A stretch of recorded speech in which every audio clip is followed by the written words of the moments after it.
बहुत समय पहले की बात है। आर्यवर्त नामक राज्य में वीरसेन नाम का एक युवक रहता था।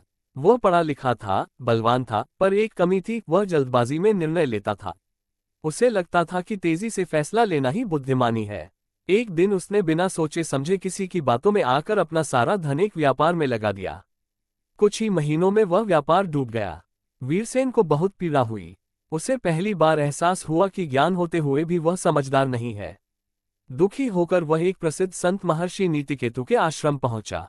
चरणों में बैठकर बोला, गुरुदेव, मुझे ऐसा ज्ञान दीजिए कि मैं जीवन में कभी मूर्खता न करूं। महर्षि मुस्कुराए और बोले, ज्ञान नहीं, समझ चाहिए। और समझ 3 प्रश्नों से आती है। कौन से प्रश्न? वीरसेन ने उत्सुकता से पूछा। महर्षि ने कहा, जब भी कोई बड़ा निर्णय लेना हो, खुद से 3 प्रश्न पूछना। पहला प्रश्न, ये निर्णय मैं किस भावना में ले रहा हूं? महर्षि बोले, क्रोध, लालच, भय और अहंकार, ये 4 भावनाएं मनुष्य की बुद्धि को ढक देती हैं। उसी समय आश्रम में एक घटना घटी। किसी शिष्य ने वीरसेन का अपमान कर दिया। वीरसेन का रक्त खौल उठा। वह उत्तर देने ही वाला था कि उसे पहला प्रश्न याद आया। उसने सोचा, मैं क्रोध में हूं, यदि अभी बोला तो पछताऊंगा। वह चुप रहा। थोड़ी देर बाद उसका मन शांत हुआ। तब उसे समझ आया कि अपमान जानबूझकर नहीं था।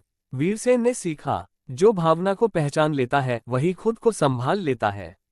दूसरा प्रश्न, क्या इसका परिणाम मैं सह सकता हूं? कुछ दिनों बाद गांव का मुखिया वीरसेन को एक पद देने आया। पद के साथ धन और मान था, पर शर्त थी कि उसे अन्याय पर आंखें मूंदनी होंगी। पहले तो वीरसेन का मन डगमगाया। फिर दूसरा प्रश्न याद आया, अगर यह गलत हुआ तो क्या मैं इसके परिणाम के साथ जी पाऊंगा? उसने पद ठुकरा दिया। गांव वाले हैरान रह गए। पर उसी दिन वीरसेन को आत्मसम्मान का सच्चा सुख मिला।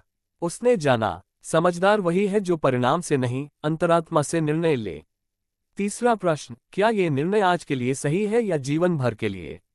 समय बीतता गया। एक दिन वीरसेन को किसी ने छल से धन कमाने का आसान उपाय बताया।